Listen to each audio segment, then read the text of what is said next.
अस्सलाम वालेकुम दोस्तों, मेरा नाम है साहिल और आप देख रहे हैं इस्लामिक नेम्स चैनल। फ्रेंड्स, आज हम बात करेंगे शहाब नाम के बारे में। शहाब नाम का मतलब होता है शोला या गरम तारा। तो जिनका नाम शहाब होता है उनके लिए हर महीने की 2, 11 और 20 यानी 2, 11 और 20 ये 3 डेट्स लकी और अच्छी होती हैं। अगर बात करें इनके लकी डे यानी लकी दिन की, तो लकी दिन इनके लिए सबसे बेस्ट रहेगा मंडे यानी सोमवार, पीर का दिन इनके लिए बहुत अच्छा दिन है। अगर बात करते हैं इनके लकी कलर की, तो लकी कलर में इनको व्हाइट कलर यानी सफ़ेद कलर और ग्रीन कलर यानी हरा कलर, ये 2 कलर इनके लिए अच्छे और सूटेबल कलर हैं।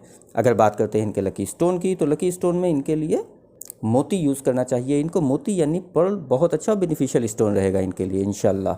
अगर बात करें इनके लकी नंबर की, तो लकी नंबर है इनका 2 यानी 2 नंबर इनका लकी नंबर है। तो ये थी शहाब नाम की शॉर्ट डिटेल। अगर ये वीडियो आपको अच्छी लगी हो तो इसको लाइक करें, शेयर करें, हमारे चैनल को सब्सक्राइब करें। यहाँ पर हम आपको आपके नाम के बारे में ऐसे ही शॉर्ट में जानकारी देते हैं। अगर आप किसी और नाम के बारे में जानना चाहते हैं तो उसके लिए कमेंट बॉक्स में उसका नाम लिखिए, बहुत जल्दी आपको उस नाम पे वीडियो मिल जाएगी। अगर आप अपने नाम के बारे में और डिटेल के साथ जानना चाहते हैं, तफसील के साथ जानना चाहते हैं, तो इसके लिए इस वीडियो की डिस्क्रिप्शन में आपको एक लिंक मिलेगा, उस वीडियो को देखिए। वहाँ